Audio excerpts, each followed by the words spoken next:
Hello నమస్తే, welcome back to my channel Paddu's Vantillu. ఇవాళ మీకు రొట్టె ఎలా చేసుకోవాలో చూపిస్తాను. ముందుగా బాండీ పెట్టి ఒక గ్లాస్కి హాఫ్ గ్లాస్ వాటర్ తీసుకొని కొంచెం సాల్ట్ వేసి మరిగించాలండి. అవి మరిగాక ఇప్పుడు బియ్యం పిండి వేసి కలిపేసుకోవాలన్నమాట. చపాతీ పిండి మాదిరి చేసుకోవాలి. నేను చేస్తున్న విధంగా చూపిస్తున్న విధంగా చేయాలన్నమాట.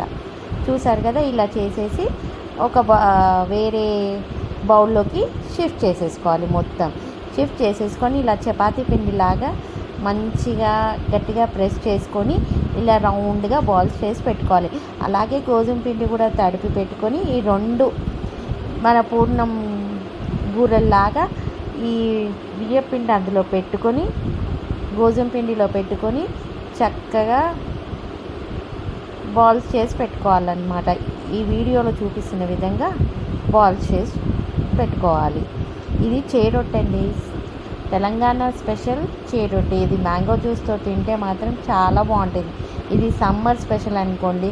ఇది ఒకటికొకటి అంటుకోకుండా కొంచెం ఆయిల్ రాసి ఇలా చిన్న చిన్న సైజ్ పూరీలాగా చేసి పెట్టేసుకోవాలి.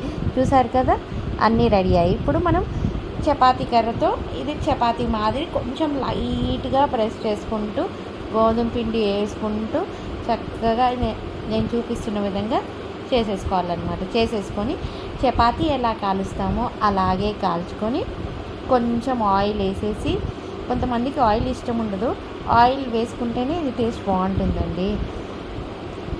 సేమ్ చపాతీలా ఎలా కాలుతాయో అలాగే కాల్చుకోవాలన్నమాట. అయ్యాక ఆవకాయ ఇది మ్యాంగో జ్యూస్ కలిపి తింటే చాలా బాగుంటుందండి. థ్యాంక్ యూ ఫర్ వాచింగ్ అండి.